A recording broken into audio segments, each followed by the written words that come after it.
time of tears and trouble will seem only like a dream. Ebiseera wootaali waliwo ebyayogerwa. Wandibanga waliwo naye nga weetaaga okujjukizibwa. Okuva mu tterekero ly'ekkanisa ya Greater Works Center tukuleetedde obubaka obwayogerwa emyaka egiyise. Buno bwe bubaka nga bwayogerwa omusumba Moses Ssemambo. Kala controller yekka omuyimbi Bayibuli yo ne notebook yo. Mukama waffe yeebazibwe. Kati omulimu gwe tugenda okukola ne wiiki eno, the truth is twandiyogedde ebigambo naye mmanyi muli balokole. Ne mami abuulidde ekigambo wano siina na bwe mbiddamu, nze mu kusiiba n'okusaba kwe ŋŋendamu bye ŋŋenda okusabiramu. Kubanga abadde mu profese ya Uganda. Profese yaki? Ya Uganda. Katonda ayita omuntu azimbe famire, azimbe kanisa, azimbe kilani ye, azimbe n'eggwanga. Amiina. Kati eggwanga bwe lidobonkana ebibirimu byonna Katonda anenya kanisa. Kubanga tusobola okusiiba ne tusaba ne bigaanibwa. Katwabale tuli ku kigambo kya gate y'omwaka mu January tugenda kugaana ebikyamu mu kanisa, tubifulumye tuyingize ebituufu mu kusiiba, mu kusaba, mu kigambo kya Katonda, mu kubawabula. Era nze buli muntu yenna anaabeera ano mu nnaku esatu zino nja kuyambako maama ono, kubanga twetaaga abantu obateekawo where they belong. When you are where you belong, you will enjoy the church. You will enjoy the church. Ebweru ne munda. Kubanga even when you are coming to enter ku church wana abantu bonna bajja kwegomba. Gamena naffe tutwale tusinze kwani. Kati okujja ng'ojjanga tolina attraction na anointing to attract people to come in the church, kyetwagala okujjawo. Twetereze mu linnya lya Yesu. Kakati mbadde mbagamba kukuwaayo, kati ndi mu session y'okuwaayo. It will not take the Europeans to preach to us. They did it mu myaka gy'ekinaana kyenda nga tetunnalokoka, twalaba ababulizi b'enjiri bangi Abamerika nga bajja bambi the truth, baali banoonya Katonda. Amen. Twalaba ba T.L. Osborne, ba Morris Cerullo, twalaba ababuulizi abava mu Amerika ng'ani ab'amaanyi awo, naye n'abalala abataakolanga zi crusade bayingira mu byalo basupportinga abaana bamulekwa. Ewaffe bazimba orphanage, ekiwoko waali wabi naye twafunayo n'eddwaliro. Right now, matter of fact, Ian Clark yazimba Kampala International University, Kampala International Hospital yasookera wa Kiwoko. Eddwaliro eryaffe gye liri Kiwoko, eriyo orphanage, eriyo amasomero, nursing, whatever. Bajja ne bayamba from all over the world. Era basponsoringa abasumba bangi. Kati waliwo ekyagwawo nga tugenda okuwaayo. Waliwo ekyagwawo nti abasumba baafuna ssente okuva mu Amerika nyingi, okuva mu Europe. Waliwo n'ezibadde ziva kati mu Australia, n'eziva e Korea. Naye nga tuzimba ebintu emate mulimu abaakola obukyamu. Sente za orphanage yazigulamu mmotoka wangi. Sente z'abannamwandu yatwala abaana b'ebweru. Kati waliwo abaweereza abaakyusa ebintu ate ne bikuba ekkanisa ekikolimo.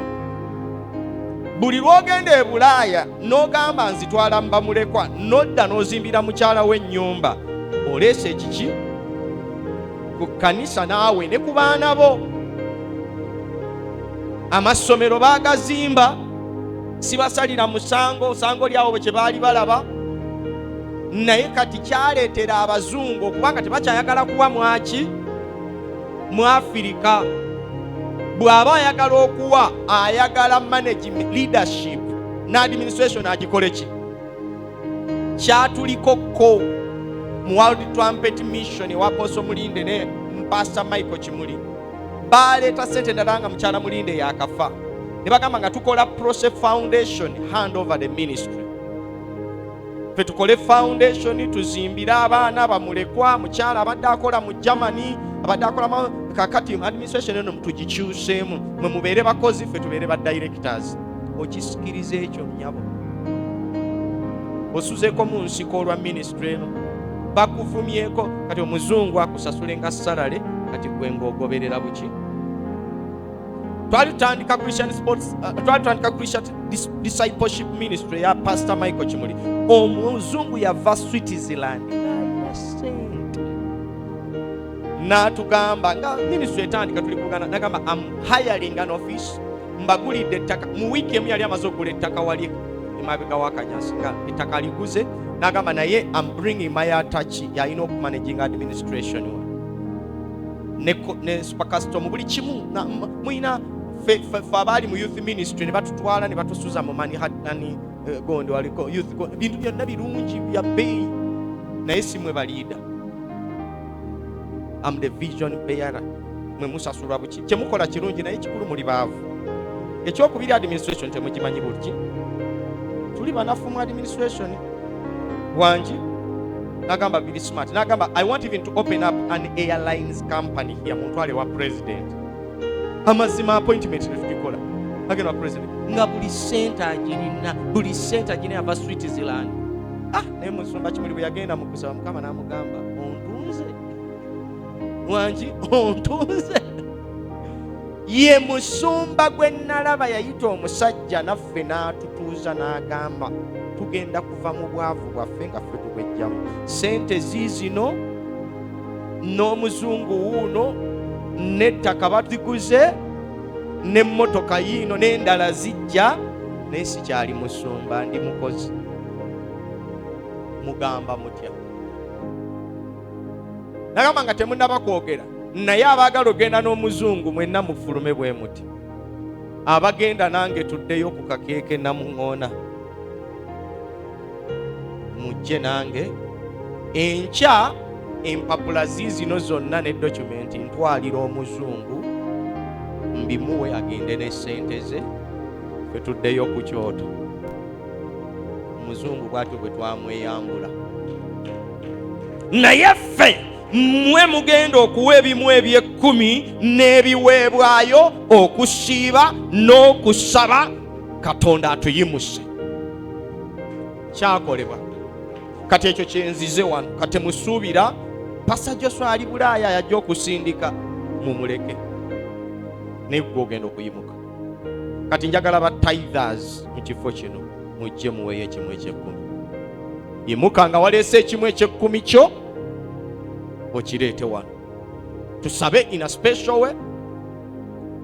Era mu wiiki eno olw'obudde buli muntu yenna anayagala okubeera a perpetual tither in this ministry mugenda kwewandiisa ng'ogambe nti ekikumi yange nkireeta wano, oba okyasabira linnya Greater Life oba Miracle Center, naye ng'ogamba wano Mukama we yatuuza erinnya lye nja kuwanga wano ekimu eky'ekkumi. Tugenda kubasabira muwandiise tusabenga Mukama gule ensalo zammwe, mukole amakampuni. Ennyaanya ojja kukola tomato sauce company osupplyinge mu zi hoteeri, ojja kutunda. Twali tulina mukyala Sekidde luli mu mmotoka n'asibe mu mmotoka ng'alabye entuntunu. Bamugambye ebirwadde ebikutawaanya lekeraawo okulya ebintu lya bibala entuntunu bino. Twasibe mu mmotoka, yagula omukazi w'entuntunu oba baketi namba n'amusiibula ku ssaawa 3, oba yazijja mu wino ye ku ssaawa 3 yali amaze okunyuka. Omuntu yasibye emmotoka entuntunu zonna n'azigula.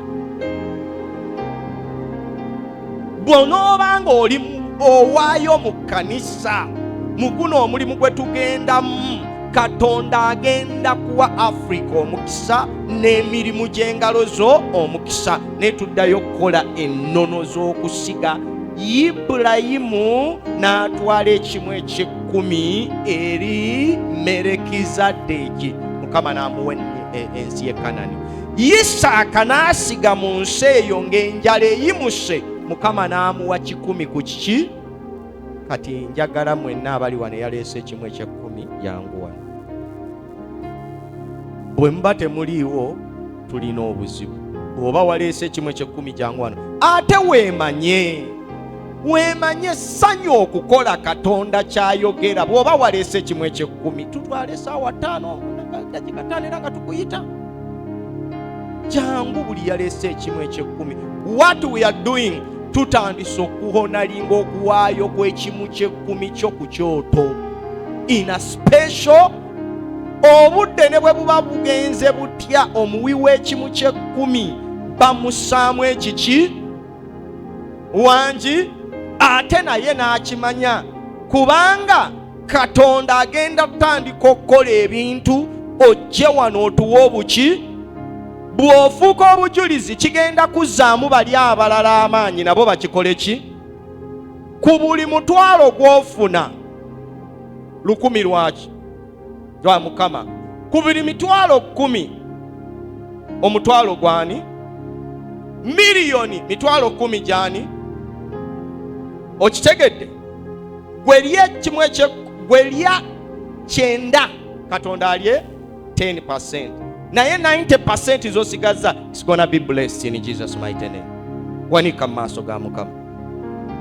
Taata, mu linnya erya Yesu omwana wa Katonda omulamu, nkwebaza nsinze erinnya lyo ti ku kibiina kino kyonna abakozi abalala gye bali tebannafuna, tebannazitegeka, naye olwaleero bakiikiridde kyano eyo eggulu ne mu kkanisa eno.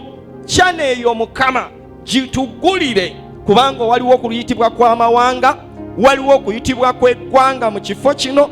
Tekijja kutwala balala kuguwagira, tekigenda kutwala balala kusindika ba missionaries, kusindika beegayirizi, kusindika babuulizi ba njiri, wabula abantu abatudde mu kifo kino bootaddeko akabonero, bootaddeko emmunyenye, bootaddeko omukono gwo. Ngusabira abantu bano mu linnya erya Yesu ti omukono gwa Katonda ogweyongera okuggulirawo abantu we batayita, abantu we batafunira, abantu ng'ensi nkalu, ensi nga ekooya, ensi nga eggaddwa. Katonda abaggulira ebituli by'eggulu, abayimusiza ababayamba, abawa ababeegattako mu mirimu, mu buweereza, mu kuyamba, mu bintu eby'enjawulo. Mubeere n'obujulizi ate nga bugenda kuyamba abalala n'ekkanisa okuba nga egenda mu maaso mu linnya erya Yesu Kristo omwana wa Katonda omulamu. Waayo wali kati njagala omuntu eyaleese ekiweebwayo ekikyo yimirira ku bigere bye. Eyaleese ekiweebwayo as you brought an offering, stand up on your feet in the mighty name of Jesus. Kiwanike mu maaso ga Katonda. Just eriye yaleese baasa ya crossover envelope, oba wagirese nawe jangu wano, yanguwa crossover. Mbadde neerabidde okusabirira mu bali eyaleese baasa ya crossover. Era omwezi guno bw'oba tewafuna mukisa kufuna baasa ya crossover, Pastor Augustus, omwezi guno omuntu yenna ataafuna baasa ya crossover tuprintingire baasa za crossover omwezi guno gwonna asobola okuwaayo ekiweebwayo ekyenjawulo eky'omwaka. Obanga tewabaddewo wano bakuwe baasa, oteekemu your offering. Nsaba oba Mukama yayogedde naffe mu Sunday service, oteekemu prayer requests eza spirituals eziba zikola ki? Spiritual prayer requests. Kiki kyoyagala ofuuka mu nsi ey'omwoyo? Oyagala kweyongera kusaba? Oyogera Katonda atandika okwogera naawe? Oyagala kuwangula muze? Teeka masturbation ku kyoto, gambe Mukama ekisabbuuni kino omwaka guno kigenda. Teeka kibiriŋŋanya ekiwotose ne kyukamba ku kyoto, ogambe Mukama. Nabagamba nti nina omwana naye mukozi nga mulokole, bamaama ne tata bonna baweereza, naye nasanga ebibiriŋŋanya mu buliri. Kiteeke ogambe Mukama ye namba 1, biriŋŋanya abamwokya kibire ddala. Teeka obusungu ku prayer requests ezo, eyiza kuwangula kize obwamasi bwagala nga mbuulira nze ndi ni charge. Owangule ekintu ng'okiwaddeyo. Njagala Pastor Ruth ne intercession team mufuneyo box ennungi tuteekemu prayer requests ezo okumala wakati w'emyezi 3 ku 6 w'olotali yino nga wetuli wano nga tusabira ebintu ebyo, ojja kubaako kyolaba. Then oteekemu ne prayer requests ez'ebintu ebiri physical. Njagala scholarships, njagala promotion, njagala kuwona, njagala mbaga bya bwa Katonda, naye sooka spiritual mubiteeke mu mabasa. Abawaayo edda mwegulire ebbaasa ezammwe mubiteekemu, tuzisiiringe. Teri agenda kubikkula wabula kusabira. Wangi teri intercessor agenda kutunulamu siiringa. Ne bw'oba oyagala okuteekako gamu oteekeko ne supagulu teekako. Tubiteeka mu maaso gani? Ga Mukama. Tumugambe emyezi 6 ginaagenda okugwako nga bujulizi bwe kugwako muliro. Zokyebwe wali zonna, teri agenda kumanya kye wakola ki. Sibako gamu asoboka nga n'abeegayiriza lowoozo bamwayitiddemu kaddoola oba omutwalo oba ezzike tasobola. Oba osiiringa otya? Ffe bwe twakaliriranga ebintu bwe tutyo mu linnya lya Yesu byagenda ne tutandika n'emisingi, Mukama ajja kubaako kyatukola. Wanika ebbaasa eno maaso ga Katonda. Taata, mu linnya erya Yesu ndeese omuzaana woono ku lw'abo bonna abayise mu mwaka guno ne bagamba Mukama yakikoze. This is a crossover offering. I pray that the Lord will go ahead of you. I pray that the Lord will support you. I pray that the Lord will make a testimony out of your giving in Jesus' mighty name. Kati ng'ogenda okuwaayo ekiweebwayo, yimuka. Ngenda kusaba abayimbi abawulira nti muli bayimbi muyimire sayidi wali. Abagenda okuyimba olwaleero presentations and whatever muba leading muyimire sayidi. Nsaba nammwe abasambi b'omupiira ataasaniridde enviiri tojja, ataayambadde bulungi tojja, mujje muyimirire wano. Abayimbi muyimirire wano mwe mukole akawali. Omusambi mupiira yeewulira nti ati amana ambassador for God jangu wano. Awulira nti otya enviiri zikyalinga ng'ez'omuwemba tojja. Alex lead Mudas come, Maka come, mwesootinge n'abayimbi wama munkolere wano. Tugenda kuweereza ffenna nga ntandika. Mwe muyimirire wano, mwe mumanyi temuli baweereza, mwagala kwambalanga amazike. Amin. Hallelujah. Ate mwekolemu abampi nga Mukama bwe yabagaba, abampi maaso abato saizi y'obweri. Tulinamu kapiteeni omu, omusumba atandika kapiteeni. Emma kola kuba n'ab'omu maaso saizi yo be baba basooka. Kati Semujju and Mian bana abato be babasooka, then Mudasi and Louis second. Good. Obusumba eyo gye buva obalaba buli omu yeepangadde amabega. Kale nga ngenda maaso okuwaayo, Mama, God is giving you armies to head your ministry. One of the army is this army. Amen. This army. Mbegayirira mu linnya lya Yesu mumanye nti enjiri lutalo. Don't be a civilian. Amen. Mbegayirira mmwe bavubuka mmwe. Mukama atadde platform y'omukisa mu mupiira. You are no longer just mere boys. You are an army for Christ. Abantu bano nga bawaayo, tuwaayo Mukama abayimusa. Enjiri yaffe egenda kwanguwa nnyo nga mukyuse, nga mwambala bulungi, nga temukopa nsi. Ano di 20 yali alabika bulungi, kati ebiviiri yabisunsula, naawe osunsudde.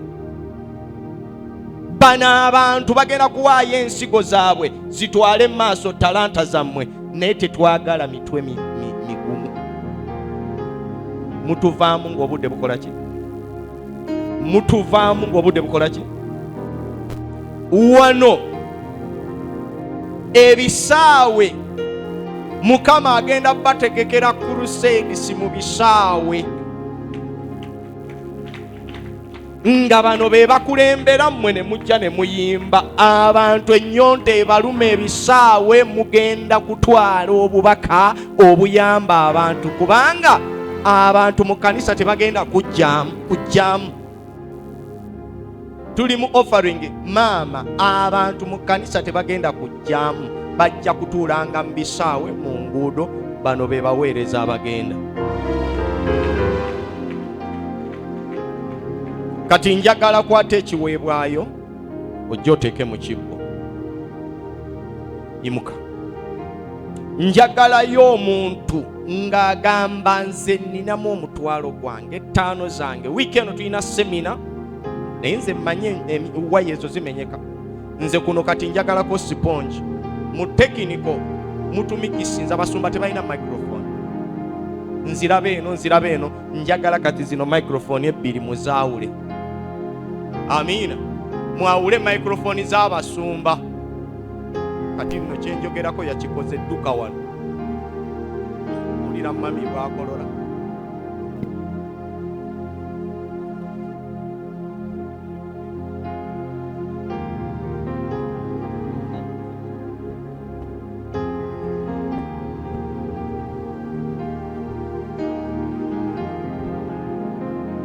Mujja kunyumirwa ekkanisa. Ebintu tubirina. Kantu bakalesa. Kati kano kagula mmeka? Bwonna bwagumu. Oyagalayo bumeka? Gumu kitundu. Kati njagala omuntu omu agula obwa mami mu kitundu wiiki eno. Ani awandiika? Bwe mbanga mpeesaayo mubeera n'ekitabo. Mami toddamu okukwata microphone eno nga bubwo mu sanduuko yo oba mu bbaaga yo bujjiramu, si kufuuyira biyenje buli kiseera. Obwa mami ani ono abuguze? Ani agula obwange wiiki eno? Omu? Kiwedde. Eyo ye kanisa, wandiika. Ate bwe balwawo Bayibuli etukkiriza n'okusolooza bakabona, tubanja, teekako n'essimu. Oluddewo mirimu girina okugenda mu ki? Amen. Tukujjukizaako tetujja kubanja. Ano omusajja wamma weewaffe ddala Nakasongola. Ekazi waamu omanyiyo, ekalungi omanyiyo. Kati nzija Nabisowera omanyiyo, Nabisojo. Amen. Kati ekyo kiwedde. Abawaayo mwagaanyi okuyimukuwaayo. Mbwe mujje muweeyo ng'abakola ku bino bwe tugenda mu ki? Ayinayo omutwalo kati guteeke wano. Operation 15,000, 20,000 ng'ogamba nze zino sijja ziryamu chips olwaleero. Njagala enjiri, njagala calling y'eggwanga etuule, egenda okutuula ekibuli. Mutundwe tomu abizo zafuuka stage. Mutundwe tomu Miracle Center Lubaga eyo yafuuka stage.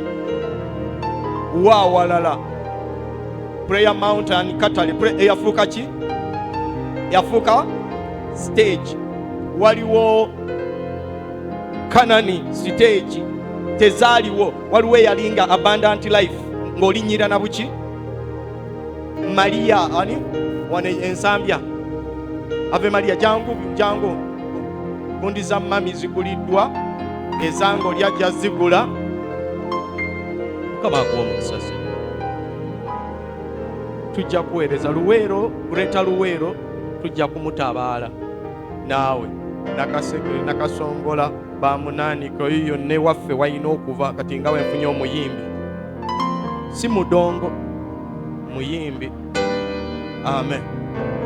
Ani agamba nze I bless the operations for 3 days conference with 5,000, 2,000, 10,000 ng'ozirina ozireete wano mu linnya lya Yesu. Ani asobola ozireeta olw'eggulo oba enkya? Jangu owandiika abantu bano olw'eggulo oba enkya nga tulina operations money. Bawandiike mangu omu wano omulala. Wandika omukono. Jangu wano nkusabire. Jangu wano. Okuwaayo ssente si kyangu. Mulina nammwe abaana abaddayo nange mbalina eka bakusaba. Nagenze n'enkola y'akabokisi awo nteekamu binusu ne ŋŋamba nseevinga. Mukyala wange ke yaggukiddewo. Tuweeyo ku ssente. Ebintu byonna tumaze obbigula ate tuweeyo ssente. Ne mugambe akabokisi wategeeza nzinguzeeyo olutalo. Nziguddewo olutalo okuseevinga. Saving yenna ne bamutwala mu katale. Taata mu linnya lya Yesu bano balina ebyetaago. Yanguwa owa kalaamu balina ebyetaago. Mukama bakolere. Taata wange omulungi atagwa balina bye baagala okutuukako. Balina bye baagala okukola. Bakolere weerage. Oli w'amaanyi mu linnya erya Yesu omwana wa Katonda omulamu. Buli asupportinga operation you are empowering them. You are empowering them. Ono mwana wa wano.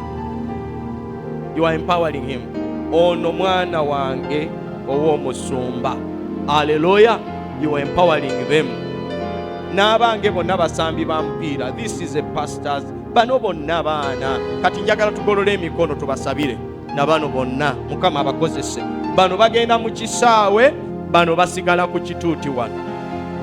Golola omukono gwo Mukama abakozese. Saba mu linnya erya Yesu omwana wa Katonda omulamu. Tusaba Katonda ataggwaawo. Ne lwaki temufukamirako? Ndi abagamba buli kimu ekya Pentekosto babakakibake. Taata mu linnya lya Yesu omwana wa Katonda omulamu tusabira abayimbi bano. Mukama wange olwaleero ozza ekyoto, ozza platform y'enjiri, ozza platform ya worship, ya praise. Tubasabira Mukama banaatwanguyizanga okubuulira enjiri. Abavubuka bano tubawaayo mu mikono gyo nga bagenda ku St. Stephen ffe nga tuli wano. Mukama obatutte ng'ekitimba ng'eddobo nga bakomawo wano. Tulabe nga bakomawo ne bavubuka bannaabwe. Tulabe nga bajja mu kifo kino, abavubuka nga beeyunira ekifo kino, nga baagala ekifo kino, kubanga Mukama abayise era ataddewo okukola omulimu abo mu linnya lya Yesu Kristo omwana wa Katonda omulamu. Amen. Bira Yesu mu ngalo ez'amaanyi. Ekyo kivuddewo ne offering avuddewo. Mu wiiki eno tugenda kubeera nga tunoonya Katonda mu kifo kino n'okutandika olwaleero. Muddeyo tugenda kutanga tutandise olwaki olwaleero. Tutandise ne services ezirimu praise worship, naye ate tugenda kuwa obudde bunene olw'eggulo olwa praise and worship. Muli ba mukisa. Your Pastor Precious, she's a praise and worship minister and a leader in this country. Bebamu ku bayimbi be tukyalina aboogerera mu buweereza buno, ate amakanisa amalala gonna ne gamukkiririzaamu. Where I have posted my poster, mwena abali ku Facebook nga muyina attachment oba muli ba friends n'abaweereza bano nga nze Mama Precious, mugende musaasaanye poster ya prayer healing and deliverance campaign for 60 days kweri. Neno bweba kweri mugisaasaanye kubanga response ze naakafuna mu Uganda ne bweru wa Uganda bwe baakulabye. The anointing of deliverance combining with the worshiper, Uganda is going to change. That's what the abali Boston mukyalo oyo even if some know me, some know her, naye many know you. Kati online era Mukama senga n'abaatuwadde ekisa ne tukolayo online service wano ensi yandibadde emanya ki ekiri ekibuli kati. era eyo ngisabira Mukama nga tetunaba kumalako nkaaga ojja tukomezawo ku praise and worship combining ne deliverance tukole online service. Australia will listen, US will listen, UK, Europe and everybody, because wobanga n'ekintu ekituufu kimarketing ekyo tubadde tetunnakimanya. Nagenze ku Facebook nendaba abasajja ba Illuminati oba mwakalabye nga balina marketing nga kuliko emmotoka zino zijjagwa nga bagamba, do you want to be in this family? Quick wealth, quick fame, join with mwakalabyeko. Basinze nnyo mbavubuka but kiri ku Facebook balina n'emikutu bagenda ba, do you want this? Gay society kati ye promoting British Premier League. Ambani y'aba captain bonna mu Premier League y'aba Sears. Ne mu bisaawe byonna Liverpool, Manchester, kati ku billboard zikonna baakirako rainbow symbols, baatadde ssente mu mupiira. Naye naffe online tugikozese okubuulira enjiri. Facebook muteekeko ebyo byonna. Lwaki ngenze eyo? Nti wiiki eno erimu ebintu bibiri. Erimu prayer, healing and deliverance. Naye tulinamu ate semina ey'ennaku essatu etandise leero n'akawungezi, ne bwe tumala ku 8 dukeeko okomewo. Bw'eba ekawala sigala wano, kyandiko nga naakalokoka nga nsiiba ku prayer palace. Mu obulokole bwammwe obw'ennaku zino bwa timing, nze nga nsiiba ku prayer palace oba nga nsiiba ku trumpet center, Sunday yonna ya Mukama. Naye abalina ebyokukola dduka ogende ate okole ki? Ekyo tukimaze. Haleluya. Olw'abaana okuddayo ku ssomero, nze nabadde nsabye Mama Precious, Pastor Precious, nabadde nsabye nti abaana olw'okuddayo ku ssomero ku Sunday bajje tubasiige busiizi maki. Abaana bonna abaddayo, but I was feeling like oba bajje tukole service naye kiyinza obutasoboka kubanga ate nyinza okuba neetaagibwa naye abaweereza we bali wano. Abaana lwaki tebajja olw'eggulo ssaawa 9 abaddayo bonna okusoma primary to university ne mubaako ebigambo Apostle John bwe nnaabaawo I will join you. Bwe siibeewo abaana bonna abaddayo okusoma, let you come here on Sunday at 3. They talk to you and they pray for you. If I'm around, I'll be around, but I know Seroma wetu batu openinga nyinza n'okugenda ku mukutu nga wali abajja ku Sunday. The chapel department mba neetaagibwa nnyo. So abaana Sunday ku ssaawa 9 abanaabaawo mu morning we shall anoint you. Bwe kinaaba kisobose naye tujja tweyongera okukibabuulira how we shall handle it. Lunch hour I'll be around. Lunch hour I'll be around. Monday to Thursday lunch hour nja kubeerawo. Naye after lunch hour at 3:30 I'm starting to lead prayers, especially abagala how to pray out of your evil foundations. Amen. Mbawe scripture nensaba gye tusaba abamu badde mumanyi nkumenya fire fire fire akaliro kwaka kuvaamu ye kajje kali. Twagala bujulizi bwa kyafudde wangi. Bameka abakatta wiiki eno mumpanikire ku mikono. Bameka abakatta mu nsi ey'omwoyo ng'olina ky'osse mu wiiki eno wanika. Babaddewo wano sebo wano waliwo abasse emisota, waliwo misota gibadde mingi.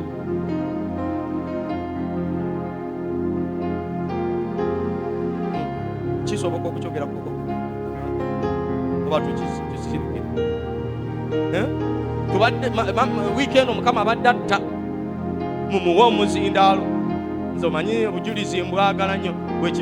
Bwe kiba kisoboka okwogerwa mutwasse nze nasoose.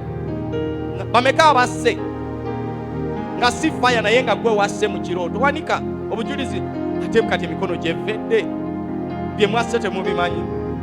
Ne mami alina kye yasse akitubuulire.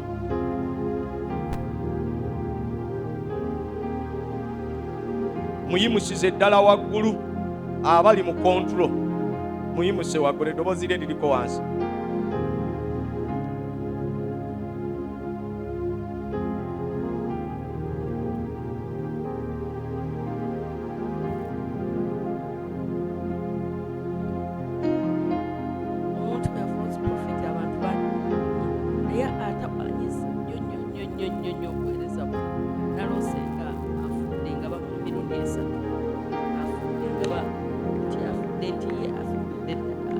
eddala.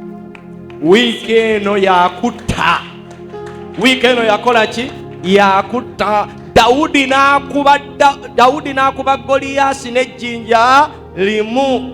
N'atagamba nti simatidde lwa mulambo, n'agamba ekitala kiruwa, n'amutemako omuki omutwe, n'agusitula n'agutwalira ani? Oyina okutta omusambwa gw'ewammwe, oyina okutta ekintu ekyakulumba, oyina okutta.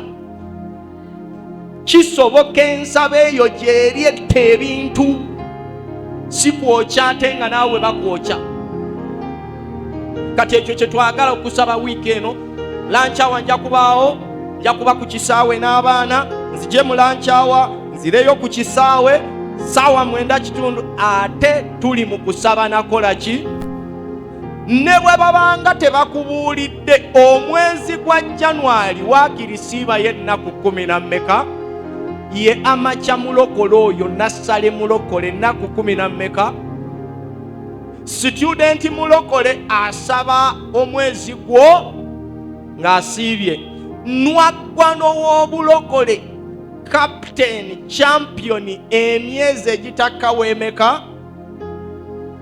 Mu kusiiba n'okukola ki? Dominator, Mukama yatuwa dominion, ba dominion acres basiiba emyezi emeka? Ennaku meka? Awo omwaka teri kigenda kuwangula. Kati gwe salawo oba oli mu nassale ennaku 10 na mmeka? Effenna tugenda kusiiba at least essaawa 10 na mmeka? Na 2. Nange nja kufa ssaawa 6, 8.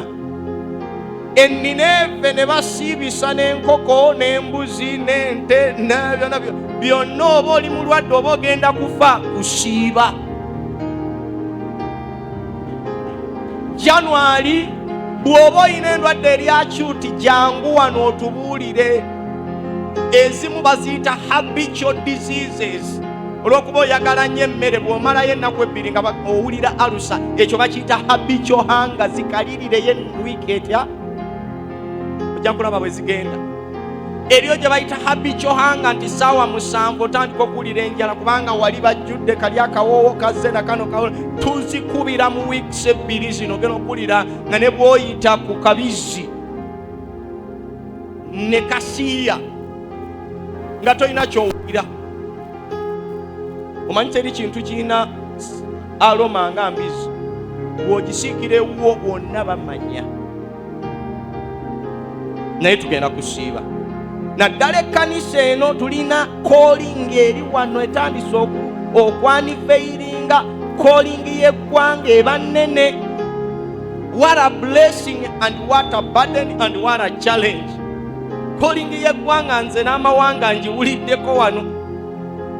Njiwulidde wano mu profesa y'olwaki. What does it mean you are going to take Uganda to the World Cup? What does it mean mugenda kutwala Uganda mu Africa Cup of? Nga ku luno tujjayo Senegal ne Cameroon ne Mali abajja n'abalogo ku nnyonyi. Ne bayingira ebisaawe nga beetisa obusuwa. Ebyoto ebitambula nga biri mu kisaawe. Ku luno tutwalayo Saala. Kati ekyo bwe kibaawo, Katonda alina obbawera omukisa ku lusozi luno mu linnya lya Yesu. Ekyoto ekyokusinza kiyimukira mu kibuli. Mu abato twasomanga Kampala is made up of 7 hills. Old Kampala, Namirembe, Kibuli, Lubaga, Kololo, Muyenga, ani omulala yasigaddeyo? Kawempe, Naggulu, I think. Naye ensozi ezo zonna zaali zawambwa bannaddiini. Naye kati ku lusozi luno lwali lwawambwa eddiini endala, ne Katonda ayagala kati obulokole okuyimirirako wano. N'atera okubuulira. Kati awo we tutwagalira kuba mu kanisa ya muzannyo. Eno kanisa y'ebivvulu. Oba oli muvubuka oliko calling, Colombia enjaga yali ewambye Colombia. Enjaga yali ewambye Colombia. Muwulira omusajja gwe bayita Pablo Escobar ng'ayina gavumenti namba ng'asinga ne president. Pablo Escobar, Colombia. Naye Mukama yatandika mpola okwogera n'omusumba Ekali mu kibuga ky'Ekali nga bw'atandise okwogera nani? The Mama Precious. Omusumba nga tamanyiddwa n'atandika okusiiba, n'atandika okweyawula. Mukama namugamba ngenda kuleta revival dethroning drug addiction in Colombia. Naye ng'akitandikira mu kanisa etya ne bamanya n'asiba. Unfortunately omusumba ono bw'atandika nga Katonda atandise okukola omulimu nga ayita abasumba beegatte baamutta.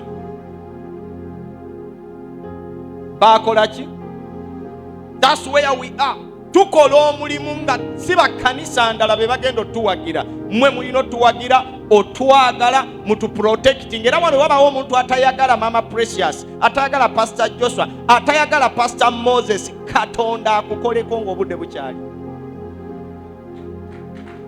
Abebweru tebatukyawa nga nammwe mwatukyawa, kubanga nalaba olutambi Apostle John yaluleeta ti mu kusiguukulula enjaga Colombia. Katonda yagamba agenda kukozesa intercession nga gy'abeegayirizi n'abatwala mu bisaawe, kubanga ebisaawe byonna omupiira politics yenna nga njaga, ne basiiba ne basaba ne bagenda mu bisaawe n'abagamba kati ngenda kukozesa ne sports. Ngenda kulokola abavubuka mbateekeko omwoyo w'okusamba omupiira, ate n'abayimbi nga bagenda mu radio station zonna bazikole ki? Baziwambe. Eddoboozi lya Yesu liyite mu bisaawe, eddoboozi lya Yesu liyite mu radio, liyite naye kati ne radio nazo ogenda okulaba ez'abalokole bye tuyimba ne bye tuzina tobitegeera. Mukama n'akikola. Colombia yalokoka amakanisa, bambi pastor baamutta, olutambi baalutuleetera, kubanga Mukama bwe yakibotola ekkanisa ye n'egenda mu maaso ng'abantu tebakyajja mu kanisa, nga service azikolera mu luguudo. People could come to pray.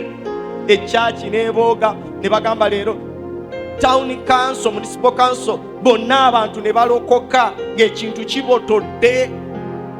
Ne bagamba leero service tukuwadde oluguudo luno, ani oyo muyita ani oli agenda wali ewa Nakibinge, olwaleero tulusibye musabiraawo, leero tulusibye musabiraawo. Ebisaawe byonna ne bikyuka. Ba commentators bonna nga boogera ku Yesu e Colombia. Waita akaseera katono Pablo Escobar ne bamukwata n'omutta ne bamutta. Enjaga n'etandika okugwa e Colombia. Katonda bw'ayogera ku bino Uganda nabawa calling, tetutegeeza mu abalokola abanoonya obuleega. Tetwogera ku balokole banoonya ngoye za fashion, twogera Uganda eddoboozi lya Yesu okusaanikira, okufuga. Ogenda mu banange nagenze okupiikinga omwana ono yavudde, taata yamutadde yabadde mubende, ne ŋŋenda ku kisaawe ekyenna kivubu. Fe abaakulirawo oyagala okaaba.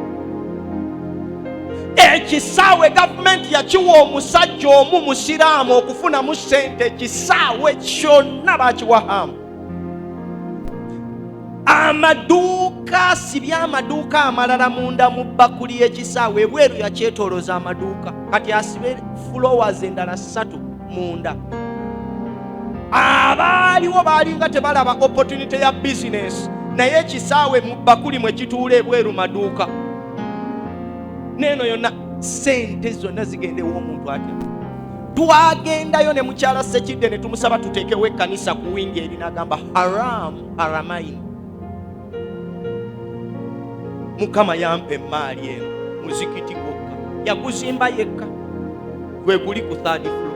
Ekisaawe kyonna National Stadium, ekisaawe ky'eggwanga musiraamu yakifuga. Yakwata olusozi lwa sports n'alukola ki? N'aluwamba, kati alulimu akoleramu ki? Akoleramu ssente. Bwe twogera ku sports tugenda kuzimba bisaawe.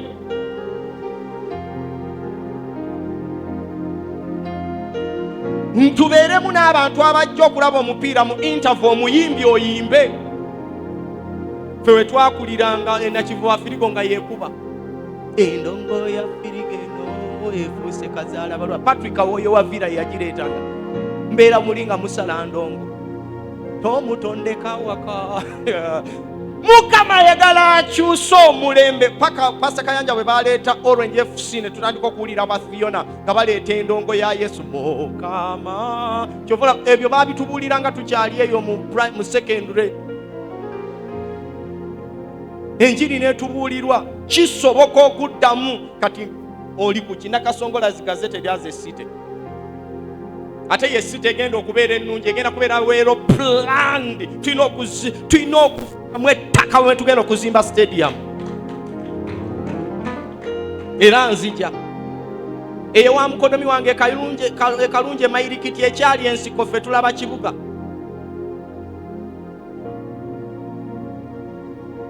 Nze maama bw'ayogedde nga ngenda okubawa ennyiriri entone za Bayibuli, obulokole bwange n'obubwo buve kuwakana n'ennono za Bayibuli.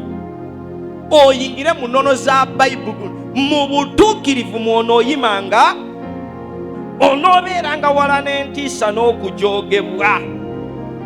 Nagenze w'omusajja jjanjaba abaana bange nga naye aguddeko ekitambo ky'okubuulira enjiri y'aba Seven Seed. Nangamba Seven Seed Adventist is the only church. All the churches are pagan churches. Ningamba omusajja ndese baana ndi kunjire. Pagan church nanzigirayo. These are aba Seven Seed balina pillars 28. Pillars 20. Gwo mulokole ina pira mmeka? Ne pillars z'obulokole tozimanyi. Ebyo betwagala mumanyi. Kyo mulokole asinga omu Seven Seed. Obutalya semutundu na mpuuta n'olunaku okulukuza tekireeta Yesu. Haleluya! Naye Yesu bw'ajja ffenna ne tumumanya na buli obwana bulagula. Gamba amiina. N'omwana we walagula n'akugamba nti maama bw'ati bw'ayogera Mukama. Kyokkola batulina okubalaga ekyokugenderera. Abavubuka ke tunatandika conferences abavubuka abali wano Swagaliki Salvation tusooke tugireke. Babagamba abavubuka muliraba okwolesebwa. Gye tulaga abakadde nga tebalabayo abavubuka ne mulabayo. Bawala bammwe ne balagula. Abawala abali wano mu kamwa kammwe mulina okuvaamu ebigambo ebiragula. Kyova olaba Mukama gw'omukisa. Oteeka okuba weeyawula olikyali muwala. Kati olagulira mawanga, olagulira ggwanga. Katonda ayagala abawala mweyawule. Waliwo omusajja mu Bikola Abatume bamuyita Jasoni. Yalina abawala embeerera nga ziragula. Abawala nga mbeerera naye nga zikola ki?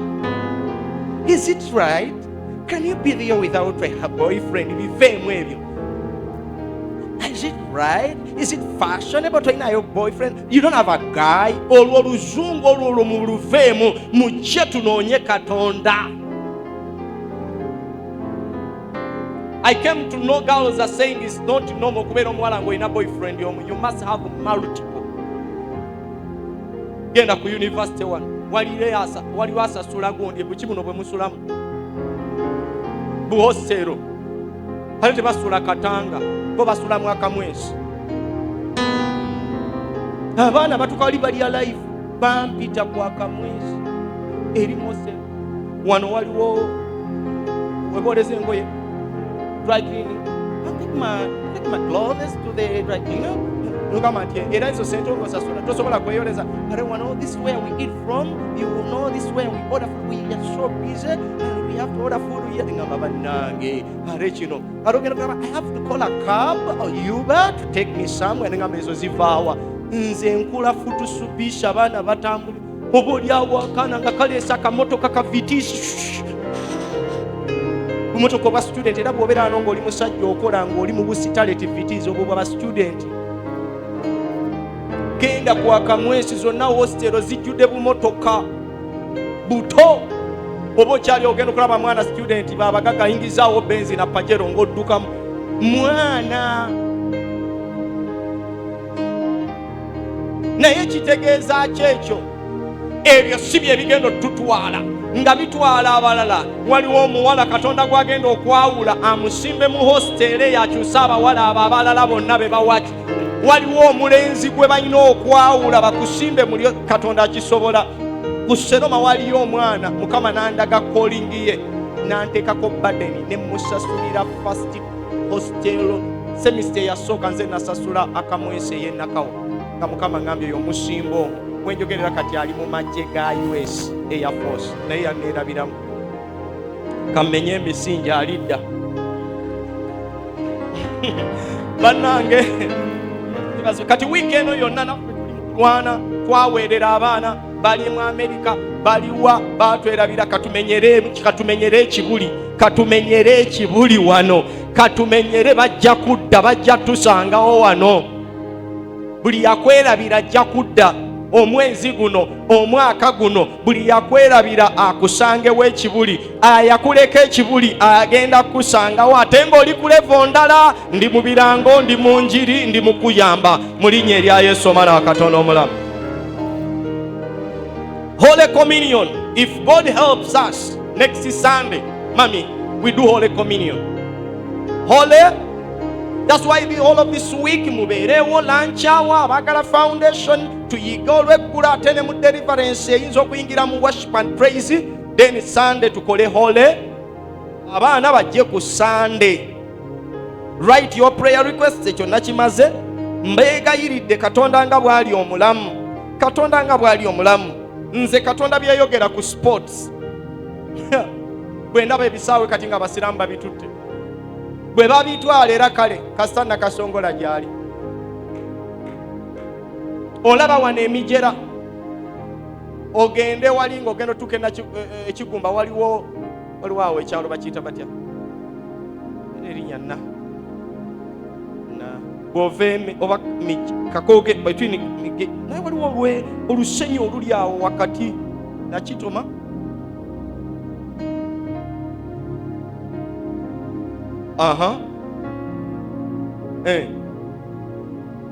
nakitoma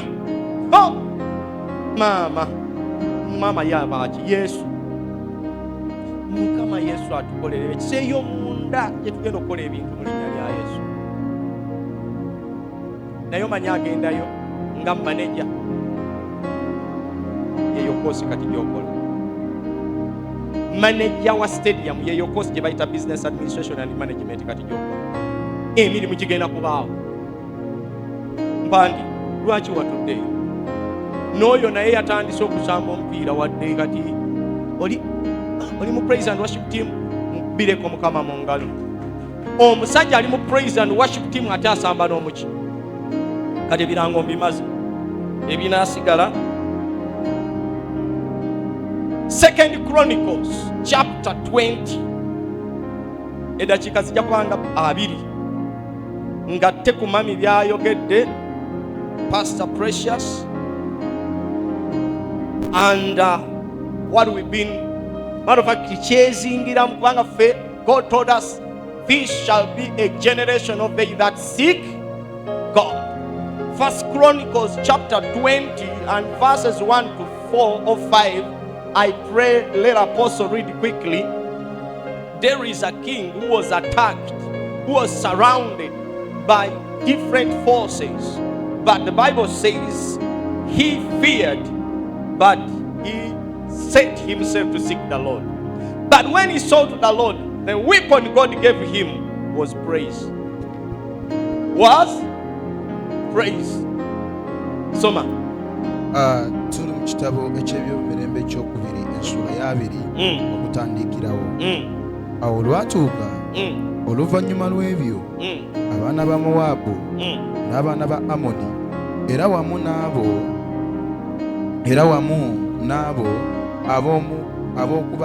ab'okuba Amoni ne batabaala Yekosafaati okulwana naye. Awo ne wajja abantu abamugamba Yekosafaati nti ejje eddene likutabadde eriva emitala w'ennyanja ebusuuli era laba bali mu Kazazotonlimere olwokusatu. Yekosafaati n'atya ne yeeteekateeka okunoonya Mukama n'alangirira okusiiba mu Yuda yonna. Olwokuna Yuda ne bakuŋŋaana okunoonya okubeerwa eri Mukama. Baaviira ddala mu bibuga byonna ebya Yuda okunoonya Mukama. Olwokutaano, Yekosafaati n'ayimirira mu kkuŋŋaaniro lya Yuda ne Yerusaalemi mu nnyumba ya Mukama mu maaso g'oluggya oluggya n'ayogera nti, ayi Mukama Katonda wa bajjajjaffe, toli Katonda mu ggulu? Kibuuzo, toli Katonda mu ggulu era si ggwe ofuga obwakabaka bwonna obw'amawanga? Ne mu mukono gwo mwe muli obuyinza n'amaanyi, n'okubaawo ne watabaawo ayinza okukuziyiza. Olw'omusanvu, ayi Katonda waffe, si ggwe wagoba abaali mu nsi eno mu maaso g'abantu bo Isirayiri? Sokokomaawo. Mukama yeebazibwe. Amen. Taata omulungi ow'ekisa, tuwe amaanyi, tuwe ekisa, era teekawo obusobozi obw'ekigambo kino okukwatagana n'ekigambo kye watandise mu mwaka guno n'obunnabbi bw'otuwadde kuyita mu muzaanawo n'ebigambo byonna mu linnya erya Yesu Kristo Mukama waffe. Haleluya. Ebigambo bino nga nyanguwa. Those of you who are following in English, I'm in 2 Chronicles chapter 20 verses 1 up to 7 where we have gone. There was a king called Jehoshaphat or Yehoshaphat. Yalungwa eggye ddene eri Abamowaabu bannamawanga. Tulumbiddwa nga Mama Precious bw'ababuulidde, tulumbiriddwa olunnabe lw'ekintu kino kye bayita Illuminati. Amiina. Tulumbiddwa olunnabe lw'abantu abalowooza nti ensi yonna yaabwe. Nga Yekosafaati yalumbibwa abalowooza nti ne Isirayiri yaabwe, naye nga Bamowaabu bannaggwanga abatalina attachment ku Katonda n'etya, naye nga balowooza amaanyi gaabwe gayina bakozesa na kuwamba buli kintu kyonna, naddala awali ebirungi, naddala awali ebyo Katonda bye yategeka. Mu nsi yonna teri ggwanga Katonda lye yali ategese kubanga alyeragiramu nga Katonda okuggyako Isirayiri. Yesu yazaalibwa mu Isirayiri, yabuulira enjiri mu nsi etya emu. Ibulayimu bwe baamugamba ave wa kitaawe ewa Teera mu nsi ey'Abakaludaaya, ensi y'Abakaludaaya eyo currently ye Iraq. Babylon is where Iraq and Iran and Taiwan, no, Kuwait sits. Amina. Ibulayimu we baamuggyaawo ne bamuserengesa wansi wano awali Lebanon, awali ensi Syria ne Jordan. Matter of fact, Syria and Jordan bonna balina kubeera under Israel. Hallelujah. Kakati awo oba eri emabega ennyo we bayitanga Mesopotamia, walina amannya Abakaludaaya yensi yemu, lyerinnya Abababiloni nsi yemu, Babilonia ne Meso. We wazaalwa kabaka Nabukadduneeza, we wazaalwa Saddam Hussein, we wazaalwa Ayatollah, we wazaalwa Nika mukulu w'ensi ya Iran ono atera okukanga America. Omusajja awo mwerabidde. Kakati we wava n'abantu abayita Abamowaabu ne bagamba nedda, waliyo eri ensi, waliyo omukulembeze bamuyita Yekosafaati mutabani wa Dawudi. Ensi eyo, matter of fact, Katonda yalonda Isirayiri naye abagendayo njazi njereere, naye buli yazaalibwawo alina amagezi. Buli yazaalibwa mu nsi eyo, buli gwe bayita omusaayi gw'Ekiyudaaya ne bw'ajja e Uganda wano nga talina kyalina, aliko feva ya Katonda. Senga ninayo eddakiika 10 buli muntu yandibadde atunula n'enjogera ku bino, kubanga we wava teaching ate kati ne wajja declaration, walina bwe kirina okutomera olwaleero mu linnya lya Yesu. Mu nsi we baategekera nti tubasaanyewo, Katonda n'abawa amagezi, Katonda n'abawa omukulembeze. Bassebo ne bannyabo mbegayirira nga bwe kiri ekisabwa ekisaba lekerawo okunyooma abakulembeze. Katonda ng'agenda kununula ensi yo mu guno omubuyaga gwa Maikuloni ne Makuloni naani alina okuyimusaayo abakulembeze abawulira eggulu kye lyogera. Newankubadde nga wandibaawo abalala batakyawulira, omukutu gwa Katonda gukyaliwo n'omukono gwe gukyasobola okukola ti agenda kununula Afrika. Ayinamu abantu bagenda okuteekamu bawulirize abakulembeze baabwe ab'omwoyo. Va ku bino bakitaffe mu Katonda, kitaffe mu Katonda. Amina. Sigamba bakitaffe mu Katonda ababalokole. I respect the spiritual leader. Naye eriyo kitaffe mu Katonda bwe twasangamu ekitiibwa nga tasobola na kubuulira njiri ddakiika 5. Enjiri ajja agiwandiise ku lupapula. Ye kitaffe mu Katonda. N'abasomera ekintu ku lupapula ne muvunnama. Tubasaamu ekitiibwa. Papa ayogedde, Bishop ayogedde, kitaffe mu Katonda agambye. Papa bwe yayogedde tayogedde na ku bintu by'abantu kuwona, yagambye mbasaba. Yasindisa omubaka we n'asomera erubaga, mbasaba mubeere n'emirembe. Bintu biri awo si na Bayibuli. Muteekeko masiki. Naye waliyo abagenda ewa Mukama Yekosafaati n'atya naye n'agamba nga mtiddemu, ntitte amakuloni gabyemu mawugwe. Twakoloddemu, gamba amiina. Twakoloddemu era twabagambye nammwe mwesibe. Waliwo ekyemimye mugamba nange wanga abaana bonna ne bakolola, omukyala n'akola ne gamba amakoloni gaagano, ne gamba naye nedda. Yekosafaati n'atya naye n'agamba bwe mmala okutya waliyo ekyokola, ne yeeteekateeka okunoonya Katonda. Ekyokuddamu kweteekateeka kunoonya Katonda. Era bwe yeeteekateeka okunoonya Katonda n'alangirira okusiiba. Nabagambira wano olwasooka okusiiba tebakutuulira mu boodi, balangirira ku ki? January tulangiridde okusiiba kwa nnaku 40 amakya 15. Yekosafaati n'alangirira okukola ki? Okusiiba. Bw'asiiba n'agamba ne Yuda yonna, bannange biro byakola ki? Katonda tokyalina ku maanyi, tolina maanyi mu mukono gwo, eriyo Katonda omulala okusinga gwe. Ebyo Katonda byayagala. Tandika okumubuuza, Mukama amaanyi go gali ludda wange? Agamba gwe otandise okwogera. Now you are talking. Now you are. Mu mukono gwo temukyali ku maanyi. Twakuwuliranga wayamba bajjajjaffe n'oyawula ennyanja ne batambulira ku lukalu. Nagamba njagalayo omulembe ogunsaba ebyo, njagalayo ku mulembe ogunsaba ebyo. Twawulira nti baasuula abavubuka mu muliro ne batajja, n'agamba njagalayo omulembe ogunsaba ebyo. Twawulira nti ne bwe ntambulira mu mugga ne gwanjaala tegulinsaanyaawo. Isaaya yabyogera. N'omuliro ne buli gwaka teguli kwokya. Mukama agamba gye bali ngenda kujja. Omuliro gw'amabanja nga Mukama agamba gwedda wali. Omuliro gwa renti nga Mukama agamba gwedda wali. Noonyayo omuntu neerage nti nkyali Katonda. Mu wiiki eno anoonya baneeragiramu nti akyali ani?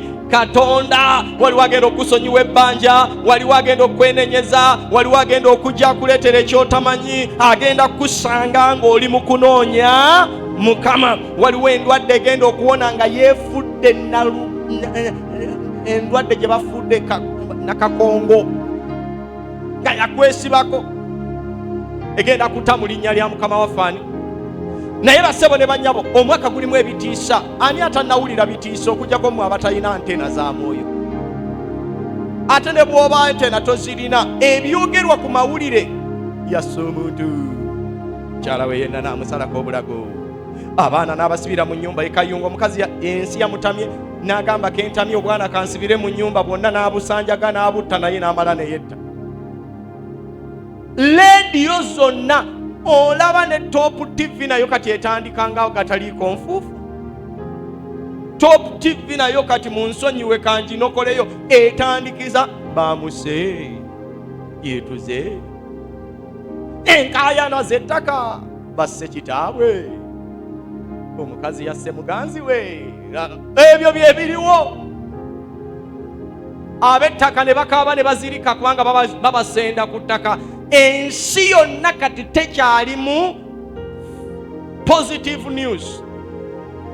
Nina muwala wange yali akolera Dubai n'omulala Saudi Arabia, Arab world, ne bagamba Uganda twagiso eno tebakukkiriza kuteeka ku radio na ku TV kintu kitiisa abantu na kiba demotivating. Tebakkiriza mawulire gafaanana bwe gati. Naye mu Uganda buli TV ekutuusiza ku kabenje katuze munana bano bafiiridde wali ono yetuze mawulire makyamu gokka awo Yekosafaati n'atya naye ne yeteekateeka bino byonna nga weebiri bino byonna nga byogerwa ŋŋenda kunoonya guno omulembe gw'abanoonya Mukama. Kye tuyita okunoonya Mukama, soma Bayibuli yo nga bwe kisoboka. Kye tuyita okunoonya Mukama, yiga okubeerako mu kkanisa. Mu njiri ekusoomooza si gy'oyagala,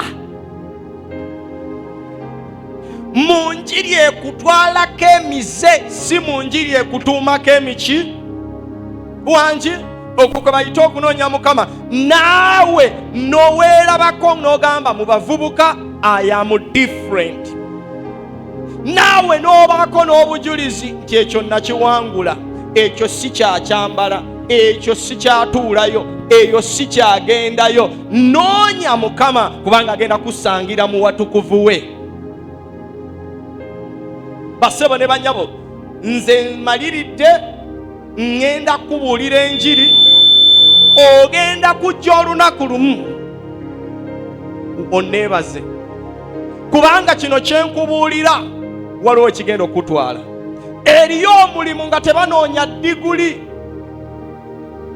wangi, ng'abadiguli bonna baabakozesa dda nga banoonya mukazi oba musajja mwesigwa ow'amazima nga kyekigenda okufunyisa omulimu ogwo.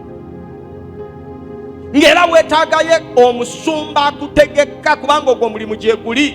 Abo abantu abanoonyezebwa bwe batyo gye bali. Olwo President Museveni lumu nga nakalokoka najja n'agamba abasumba munoonyezeyo abavubuka abato n'abawala abato mbayingize mu Uganda Revenue Authority oba mulowooza emirimu gyabuze. Bonna ne babayingiza after 3 years nga mulimu abalokole be banoonya okusiba.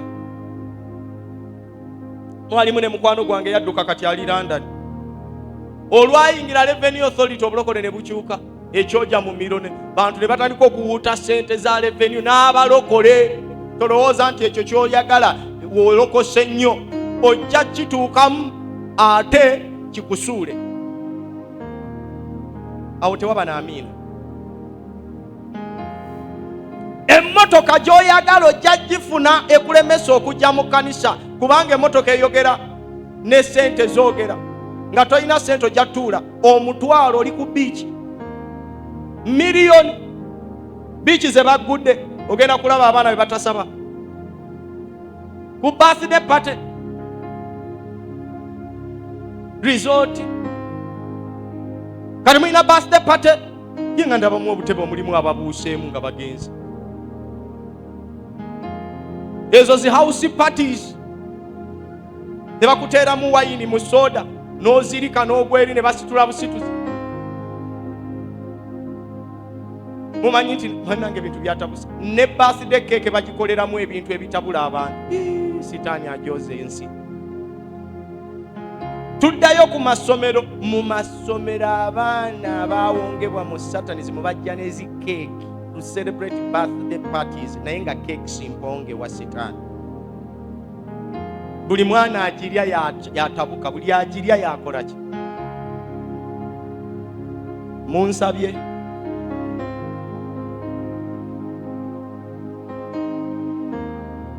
Alex, munsabye kale mugende. Mukama ffe bazibu. Njagala okumaliriza kiki ekyaleeta Total Victory verse 22. kale mugende mulye, tubasabidde emmere etukuzibwe mu linnya lya Yesu. Banange nze bwentyo bwensumba, ate bwenzijamu abantu ab'omugaso. Amiina. Bwentyo bwensumba. Mwe tunadda mu bina abavubuka baagala kukola bye baagala ebitakulumiza na Yesu. State House ebanja balokole. Mami ono alowooza atya okubanga alinnyeyo. Waliwo muvu eyajja n'esula abalokole ebweru kati babazizzaayo. Batandise obbazzaayo. Bwe babulayo ebintu biba bicyankalamu. Bwe baddayo nga bikola ki? Nga bitereera. Kubanga abalokole bo si mulimu.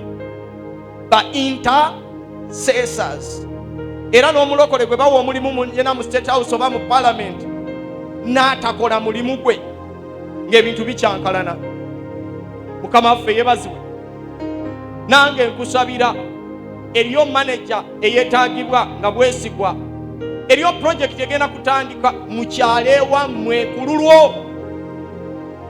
Eriyo ekigendo ffe waffe e Nakaseke.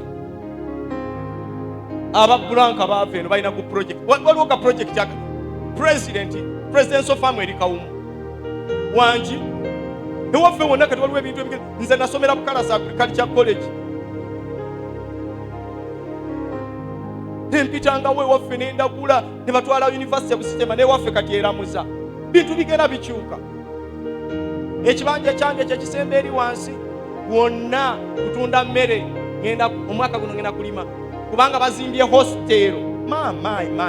Ate ekintu mwekamba bulire ekintu business mwe n'abagamba sente zibuze ekintu kye mulina kati okusaliramu amagezi kyebayita agriculture. Kyebayita foodism. Abantu ne babeera mu muggalo balina okulya gamba ka amiina. Buli woolaba ewaffe development eze yewa weetaze. Ebibuga kati tulina 7 oba 10 bimeka. Mulokole ewammwe eriyo ekijja. Ku lulwo waliwo ekigenda okujja ewammwe. Muve mu njiri enkyamu tudde mu njiri edda ku musingi. Kubanga bwe tuddayo ku musingi waliwo kye bayita redemption, waliwo kye bayita restoration. Bw'osumululwa ne gye baakusibira bakutulawo. Bw'osumululwa ne gye baateeka ekyoto bwe bakutulayo yeri ekintu ekirina okuvaamu obugagga bwo. Mukiwulire ekyo? Amataka agali eyo bajjajjaffe gye baasamirira ne batwala obulira ne batwala bwe ganaasumululwa. Yaani amanyi mu Kaleyo Kambugwa obutaka buli luddawa? Obutaka buli wano mu Busiro. Mu Kaleyo Kambugwa. Era emmende tujja. Wangi buli gye baakusibira ekitundu kyakyo bwe kisumululwa muwala gwe mukazi gwe eriyo ekintu ekinene kigenda okutuula mu kifo ekyo nga gwe okifuga. Ekyo kye tulina okubabuulira. Wano twasabira abantu okusumululwa abaali Abanyarwanda, kumbe Mukama abazzaayo wa? Abaali wano abapakasi kati eri baafuuka bakungu. Natuukako e Rwanda bannaye. Twali mu kkanisa ey'omukyala nga tuli eri mu skyscraper. Abaali wano nga tebategeerekeka. Waggulu ng'atuuza bakungu air condition zezifuuwa mu kuva wano ngamba be banaala betwayitanga bano bagakwandi nga batana baffe gamba bagakwandi naye sebeeri bantu b'amaanyi. Emmotoka zanjawulo, enguudo z'e Rwanda zanjawulo, baalinga wano nga be bapakasi. Bwe baasumululwa ewaabwe waatereera gamba ka amiina. Naawe bw'onoosumululwa ewammwe wagenda kyuka. Muwala gwe gw'ogenda okusimbisa ebitooke mayiro 4 kubanga okwanjulwa kwo kulangibwa kuva ku main road ti wano waliwo ekijja. Oluguudo ne tulusaawa. Wakoma okugendayo mmotoka mmeka naye Mukama asumuluddeyo. Omusajja agenda okuwasa n'asimbayo sola. Va ku miti bw'ogibala nti ejjaffe girituuka ddi mwe mubuusa sola. Balabe. Buuza ono owaffe ewaffe Nakasongola Kakoge Mayirikityeri ekikyusa wakyuka bwe twasumululwa ewaffe awaali enjala ekikyusa waffe bagamba ng'ebidomola byatukuba mu lutalo kaakati ye factory we wasinga okulima ennaanasi n'amatooke naye otuuka eri n'omuntu ali eri ewala emazzi ennyumba gy'alina kuliko pano za sola asinga ne wumemona avaako ewammwe nina essaala gye nsabirayo wano ampeeyo omuntu anakkiriza tusiibe tusabe tuyite mu deliverance tutuukeko ewammwe nga Mukama atugamba tulina ogenda ewammwe either to break the altar there oba either to take their thanksgiving. Ogenda kulaba ekiri baawo, ogenda kulaba ekiri beewammwe. Wano waliwo ku bantu abalina ebyalo n'ebibanja ebiriyo n'ennyumba obanga nnene oba zaazika za mwamba, awo Katonda alina ky'ayagala okukolawo mu linnya erya Yesu. Waliwo ekkanisa egenda okuzimbibwa ewammwe olw'okusumululwako, oba ogitaddemu ssente oba togitaddemu ssente. Waliwo abagenda okuwaayo ebintu ku lulwo. Maama nkwegayiridde yimusa praise yeeyo. Edda twayinanga omukyala awo ku Trumpet Center nga mukyala retired nurse nga yakadwa naye ng'akuba praise ng'akwata akasaasi kano katambulini. Naye buli conference baatandika omubuukinga bagamba mutuleetera omukyala oli akuba praise. Kale tujjayo ku zino, tujja neki zino flags eza Isirayiri ezo simanya wano weeziri, muzikomyewo mangu ate gwe nkulaba ogisobola. Abaana balinnya ennyonyi kuwuba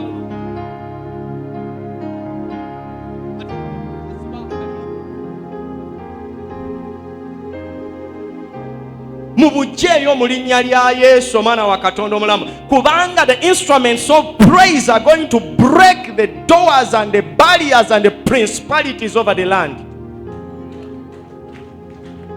Soma malirize kubanga ebimu nyinza okubyogera ne mugamba naye omusajja alina olugezigezi. Ebyomu mirembe ekyokubiri ensuula ya 2:22